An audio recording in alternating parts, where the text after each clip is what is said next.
Hello दोस्तों, मैं शिवम एक बार पुनः आप सभी का आर लोअर पीसीएस आदि जीएस के लिए उपयोगी टेस्ट सीरीज में हार्दिक स्वागत करता हूं। तो आइए शुरू करते हैं अपना पहला प्रश्न। पहला प्रश्न दिया गया है, भारत में राज्यों के लिए ease of doing business ranking जारी की जाती है, किसके द्वारा?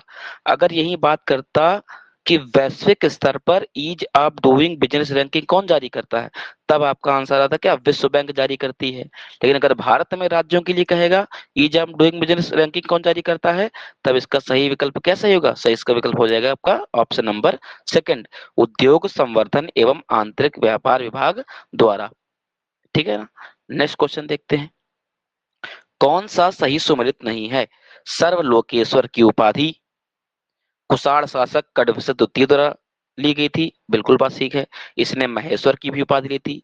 सामान्यतः कुषाण शासक सर्वलोकेश्वर की उपाधि धारण करते थे। विम कण्विशस ने भी सर्वलोकेश्वर और महेश्वर की उपाधि धारण की थी हमारी। ठीक है ना। और जो विम कण्विशस था, इसने जो है शिव और नंदी वाले सिक्के भी चालू किए थे हमारे। इसके अलावा मृतक स्मृति हेतु स्तूप निर्माण की कला बौद्ध काल से पूर्व की कला है, बिल्कुल बात ठीक है।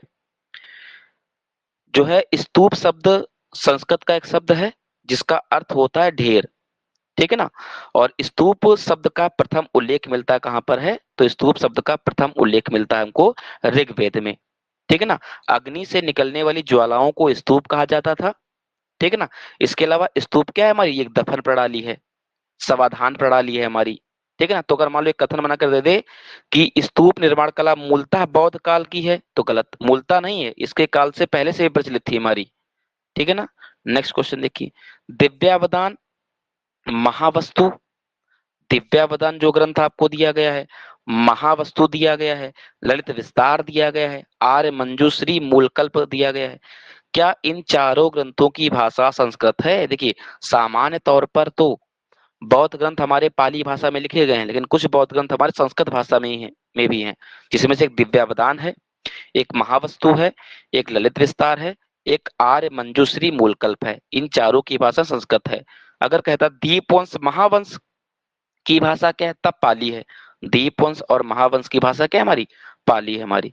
अब इसमें से जो आर्य मंजूश्री मूलकल्प है, ये 6ठी शताब्दी का एक बौद्ध ग्रंथ है, और वज्रयान है ना, बौद्ध शाखा से संबंधित है हमारा। वज्रयान बौद्ध शाखा से संबंधित मारा जाता है हमारा। इसमें हिंसक, कामुक और यौन तांत्रिक अनुष्ठान भी जो है शामिल किए गए हैं इसी आर्य मंजूश्री मूल कल्प में हमारा।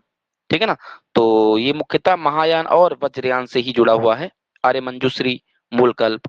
वहीं बात करें ललित विस्तार सूत्र की, तो एक महायान बौद्ध शाखा का ग्रंथ है ललित विस्तार सूत्र हमारा। और इसके अलावा जो दिव्यावदान दिया गया है, इसमें बौद्ध किंवदंतियों के बारे में चर्चा की गई है। ठीक है ना। और जो महावस्तु है, इसमें बुद्ध के जीवन और शिक्षाओं से संबंधित है ना, और जातक कथाओं के बारे में थोड़ी बहुत चर्चा की गई है। वहीं बात करें नाइक्रोम मिश्र धातु, निकेल, लोहा, क्रोमियम और मैग्नीज से मिलकर बनी हुई है, तो ये बात बिल्कुल ठीक है। नाइक्रोम विद्युत हीटर का जो तार होता है वो नाइक्रोम धातु का ही बना होता है। तो इस प्रकार से इसमें कोई भी विकल्प गलत सुमेलित नहीं है, तो करेक्ट आंसर हो जाएगा इसका ई वाला। नेक्स्ट क्वेश्चन देखिएगा।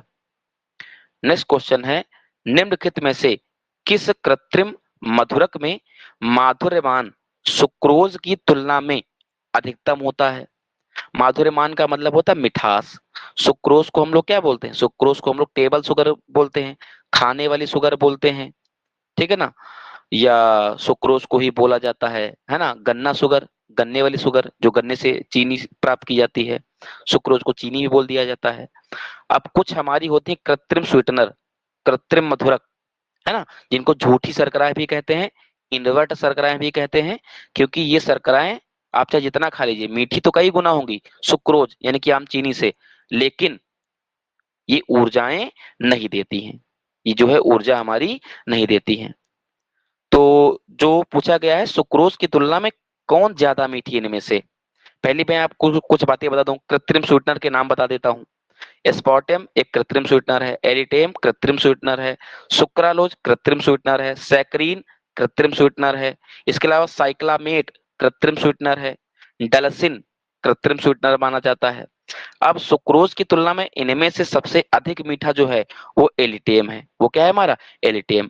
एलिटेन जो होता है सुक्रोज की तुलना में 2000 गुना अधिक मीठा होता है। ठीक है ना, 2000 गुना अधिक मीठा होता है हमारा। वही जो एस्पार्टेम दिया गया है, एस्पार्टेम हमारा जो है ये सुक्रोज की तुलना में 180 गुना मीठा है। एस्पार्टेम क्या है? सुक्रोज की तुलना में 180 गुना जो है मीठा माना जाता है। वहीं जो सैकरीन दिया गया है, ये चीनी या सुक्रोज से कितने गुना मीठा माना जाता है? 550 गुना, 550 गुना मीठा माना जाता है। सैकरीन जो था पहला खोजा गया कृत्रिम स्वीटनर था और मधुमेह के रोगी इसका उपयोग कर सकते हैं हमारा। वहीं जो एस्पार्टेम मैंने बताया है, एस्पार्टेम को नुट्रा स्वीट कहा जाता है। नुट्रा स्वीट क्यों? क्योंकि इसका उपयोग कोल्ड ड्रिंक में होता है और आइसक्रीम में होता है। तो कोल्ड ड्रिंक और आइसक्रीम में एस्पार्टेम पाया जाता है, इसको नुट्रा स्वीट भी कहते हैं। और एस्पार्टेम सुक्रोज की तुलना में 180 गुना ज्यादा मीठी है। ठीक है ना। इसके अलावा जो अभी मैंने बताया था आपको साइक्लामेट, साइक्लामेट जो है ये सुक्रोज की तुलना में 20 गुना ज्यादा मीठी है। और जो डलसिन है ये सुक्रोज की तुलना में 25 गुना ज्यादा मीठी मानी जाती है हमारी। ठीक है ना। और जो सुक्रोज है जो गन्ना और चुकंदर से प्राप्त की जाती है वो एक डाइसैकेराइड है, क्योंकि दो शर्कराओं के मिलने से बनती है। ठीक है ना। तो एक बात आपको ये भी याद रख लेनी। इसके अलावा किस कृत्रिम स्वीटनर को शून्य कैलोरी शर्करा कहा जाता है? सुक्रालोज को। सुक्रालोज को शून्य कैलोरी शर्करा के नाम से भी जाना जाता है हमारा। एक बात आपको ये भी याद रखनी है इनमें से हमारा। और फ्रक्टोज जो है उसको शहद की शर्करा बोला जाता है, प्राकृतिक शुगर बोला जाता है ना, प्राकृतिक शर्करा बोला जाता है, सबसे मीठी प्राकृतिक शर्करा बोला जाता है, फलों की शर्करा बोला जाता है। सामान्यतः फलों में आपका फ्रक्टोज ही मिलता है, लेकिन जो अंगूर है, अंगूर में आपका ग्लूकोज पाया जाता है। अंगूर में क्या पाया जाता है? ग्लूकोज पाया जाता है। और जो सुक्रालोज है जिसको शून्य कैलोरी शर्करा कहते हैं, सुक्रालोज सुक्रोज की तुलना में 7 गुना मीठी है, सॉरी 650 गुना मीठी है सुक्रालोज हमारा। ठीक है ना। तो एक बात ये भी याद रखेंगे। नेक्स्ट क्वेश्चन देखिएगा। भारत में राष्ट्रीय खाद्य सुरक्षा अधिनियम के संबंध में निम्नलिखित कथनों पर विचार करें और बताना है इसमें से कौन सा विकल्प जो है सही है। तो राष्ट्रीय खाद्य सुरक्षा अधिनियम 2013 में लागू किया गया था। क्या ये बात सही है हमारी? तो ये बात बिल्कुल ठीक है। राष्ट्रीय खाद्य सुरक्षा अधिनियम को किस वर्ष लागू किया गया? 5 जुलाई 2013 को लागू किया गया था हमारा। 5 जुलाई 2013 को लागू किया गया था हमारा। बी कथन दिया है वर्तमान में लगभग 50 करोड़ व्यक्ति राष्ट्रीय खाद्य सुरक्षा अधिनियम के अंतर्गत आते हैं। गलत। 50 करोड़ नहीं, लगभग 80 करोड़, लगभग 80 करोड़ व्यक्ति राष्ट्रीय खाद्य सुरक्षा अधिनियम के अंतर्गत आते हैं। ठीक है ना।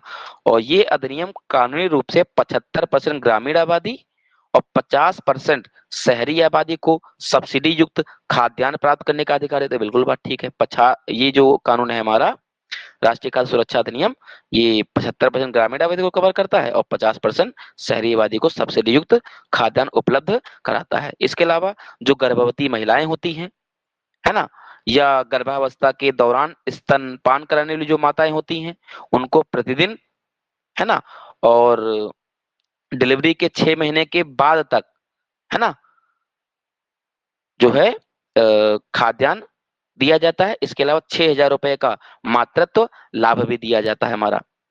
ठीक है ना। इसके अलावा जो गर्भवती और गर्भवती जो माताएं होती हैं उनको 600 कैलोरी और 18 से 20 ग्राम प्रोटीन दिया जाता है। और कुपोषित बच्चों को 800 कैलोरी का खाद्यान्न और 20 से 25 ग्राम प्रोटीन देने की बात भी ये अधिनियम करता है। और राष्ट्रीय खाद्य सुरक्षा अधिनियम लक्षित सार्वजनिक वितरण प्रणाली पर आधारित माना जाता है। लक्षित सार्वजनिक वितरण प्रणाली, इसको बोलते हैं टीडीपीएस। टीडीपीएस के आधार पर इसको माना जाता है। इसके अलावा अन्नपूर्णा योजना अगर पूछेगा कब शुरू की गई थी, तो सन 2000 में शुरू की गई थी। और लक्षित सार्वजनिक वितरण प्रणाली जिसके आधार पर राष्ट्रीय खाद्य सुरक्षा अधिनियम आधारित है, जिस पर, तो लक्षित सार्वजनिक वितरण प्रणाली जिसको टीडीपीएस कहते हैं, इसका प्रारंभ कब हुआ था? तो बताना जून 1997 में इसका प्रारंभ किया गया था हमारा। जबकि जो सार्वजनिक वितरण प्रणाली थी, सार्वजनिक वितरण जो प्रणाली थी हमारी, वो 1967 में, ठीक है ना, उसकी परिकल्पना की गई थी, जिसको 1992 में जो है जिसको 1992 में नई संशोधित सार्वजनिक वितरण प्रणाली के रूप में जाना गया। तो अगर मतलब सवाल पूछे लक्षित सार्वजनिक वितरण प्रणाली की शुरुआत, तो क्या बताएंगे? जून 1997। नई संशोधित सार्वजनिक वितरण प्रणाली की शुरुआत, तो बताना है 1992। और इसके अलावा केवल जो है अगर कह देता सार्वजनिक वितरण प्रणाली की शुरुआत, तो 1967 में, 1967 में। और इसका उद्देश्य क्या है? पीडी सिस्टम का गरीबी रेखा से नीचे रहने वालों को रियायती मूल्य पर खाद्यान्न को उपलब्ध कराना, ये इसका मूलतः उद्देश्य है। इसके अलावा राष्ट्रीय खाद्य सुरक्षा मिशन कब शुरू किया गया था? तो राष्ट्रीय खाद्य सुरक्षा मिशन 2007 में शुरू किया गया था, ठीक है ना। राष्ट्रीय खाद्य सुरक्षा मिशन जो है 2007 में शुरू किया गया था।